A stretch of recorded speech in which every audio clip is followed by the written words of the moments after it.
નમસ્કાર મિત્રો, સ્વાગત છે તમારું આપણી આ યુટ્યુબ ચેનલમાં જેનું નામ છે ગુજરાતી જીકેની જમાવટ. આજના વિડીયોમાં આપણે વાત કરીશું મિત્રો 1 જુલાઈ 2024 સોમવારના રોજ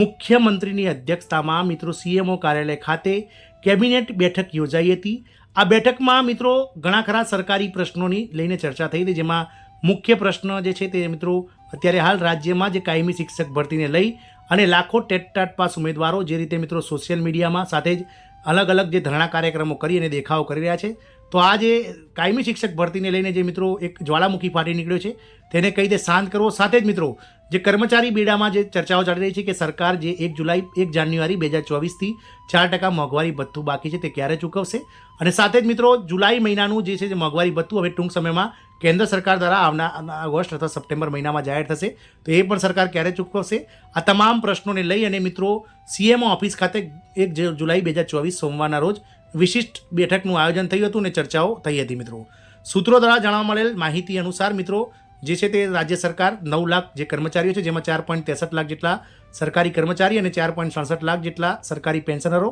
કે જેઓ જૂની પેન્શન યોજના અંતર્ગત પેન્શન મેળવી રહ્યા છે, તો આવા કર્મચારીઓ માટે જે છે તે મિત્રો ડીએડીઆર એટલે કે મોંઘવારી ભથ્થું અને મોંઘવારી રાહતમાં આગામી સમયમાં 7%નો વધારો એકસાથે કરશે તેવું જે છે તે મિત્રો સૂત્રો દ્વારા જાણકારી મળેલ છે. મિત્રો જાણીએ આજના વિડીયોમાં વિગતવાર કે સરકાર કઈ રીતે આ 7%નો વધારો કરશે. જાણો ક્યાં સુધીમાં રાજ્ય સરકાર આનો જીઆર કરશે અને સરકાર જાન્યુઆરી અને જુલાઈ બંનેનું 7% ડીએસયુ એક સાથે ચૂકવશે, તો તેનું એરિયસ કઈ રીતે ચૂકવશે, તમામ માહિતી આજના વિડીયોમાં આપ સુધી પહોંચાડીશું. તો વિડીયોના અંત સુધી આપ બન્યા રહેશો, અને જો તમે ચેનલમાં નવા હોય તો અમારી ચેનલને મિત્રો સબસ્ક્રાઇબ કરી બાજુમાં રહેલું બેલ આઇકોન દબાવીને ઓલ નોટિફિકેશન ઓન કરી લેજો, જેથી કરીને ચેનલ પર મૂકવામાં આવતા વિવિધ ભરતીઓના નોટિફિકેશન, વિવિધ ભરતીઓના પરિણામ, જનરલ નોલેજને લગતા વિડીયો અને સરકારી કર્મચારી પેન્શનર્સ યોજનાઓને લગતા પરિપત્રો તમને સરળતાથી ચેનલના માધ્યમથી ઉપલબ્ધ થઈ જાય. ગત રોજ 1 જુલાઈ 2024 સોમવારના રોજ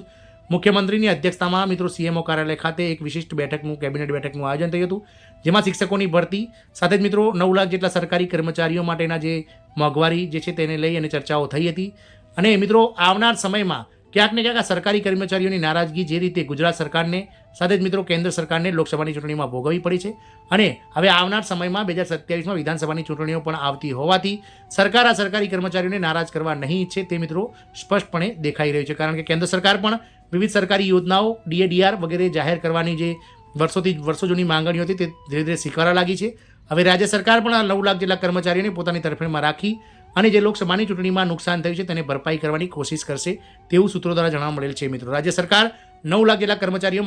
માટે મોંઘવારી ભથ્થામાં એક સાથે 7%નો વધારો આગામી સમયમાં જે છે તે મિત્રો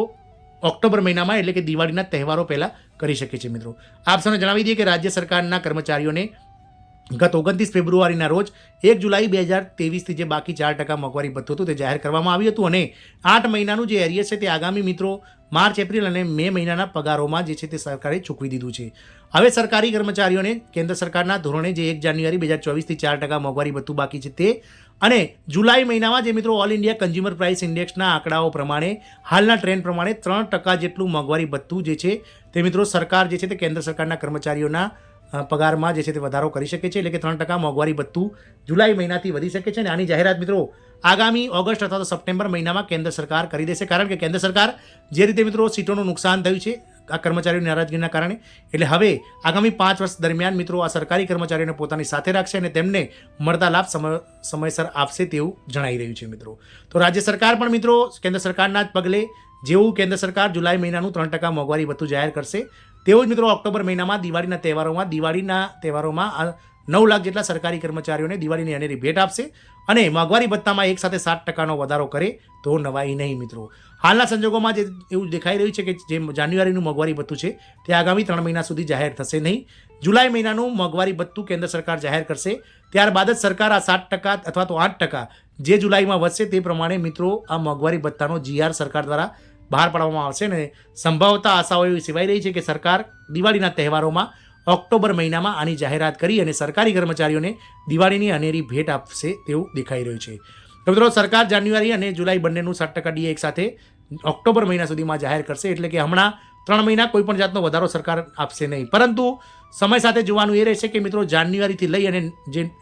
ઓક્ટોબર સુધીનું જે એરિયસ છે તે કઈ રીતે ચૂકવાશે. તો મિત્રો આગામી જે પગારો હશે તેમાં 3 થી 4 હપ્તાઓમાં જે છે સરકાર આ 10 મહિનાનું જે એરિયસ છે જાન્યુઆરીથી લઈ અને ઓક્ટોબર મહિનાનું 4%નું તે અને જુલાઈથી લઈ અને ઓક્ટોબરનું 2 થી 3 મહિનાનું તે આગામી પગારોમાં 3 થી 4 પગારોમાં જે છે તે હપ્તા રૂપે ચૂકવી શકે છે મિત્રો. આ મિત્રો રાજ્ય સરકારના કર્મચારીઓને હવે દિવાળી પર જ આ બોનસ રૂપે ભેટ મળશે તેવી હાલમાં સૂત્રો દ્વારા જાણકારી મળેલ છે. જય હિન્દ, અસ્તુ.